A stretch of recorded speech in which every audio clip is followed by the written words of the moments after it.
Well, immunotherapy is also, like I said before, being introduced in the whole portfolio of non-small cell lung cancer, meaning in early disease, in locally advanced like stage 3, or in advanced disease. Of course, we know much more about advanced because it was the first target, and also it reads earlier than early disease. But it's to say that the portfolio in stage 3 is very large. You can combine immunotherapy before surgery or with a surgical, I would say, multimodality treatment, or you can combine immunotherapy with a radical radiochemotherapy without surgery treatment. Worldwide, radiochemotherapy is more often delivered in stage 3 as compared to surgery. That's more or less the standard. So it's very important to develop immunotherapy in this setting of definitive radiochemo.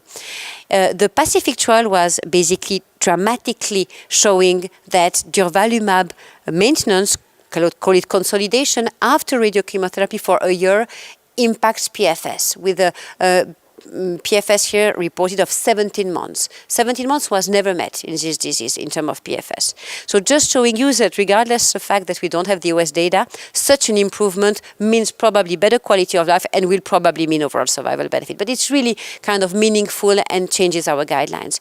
So all the patients who have been treating with radiochemo, the definition of the trial is 40 grays and 2 cycles of platinum-based chemo, can be offered Durvalumab treatment.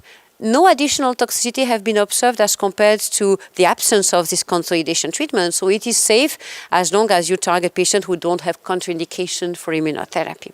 So I think we try to insert it or to introduce it in all the clinics where it can be reimbursed or accessible, but we use it, for example, in Switzerland because we have this program giving us kind of an early access to the drug, and I think it really fits.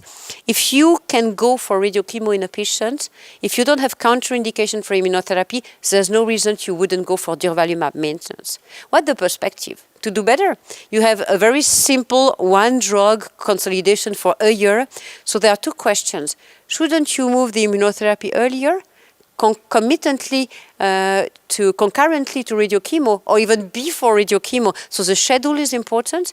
And can you combine maybe another immunostimulant, Ipi/Nivo, and we have many other checkpoints now being in study. So it's a very early beginning of immunotherapy in stage 3. Well, it's not a provocative question. I think it is very difficult today to be up to date about immunotherapy in the field of lung cancer, but probably also melanoma because it's evolving very fast. So we could provide the complete picture of the use of immunotherapy across lines of treatment and across also rare disease in the thorax, but more importantly also we discuss the biomarker. Because as you will see after again the American Association for Cancer Research meeting, we will define new strategies combined with chemotherapy, combine checkpoint inhibitors within themselves, Ipi and Nivo, but we will also define new biomarkers, going from PD-L1 to potentially better biomarkers, which is basically the tumor mutational burden. So we tried to introduce to all our colleagues the major changes that we will have to discuss together. The conversation is not over in trying to get the best feeling about the optimal treatment frontline for our patients.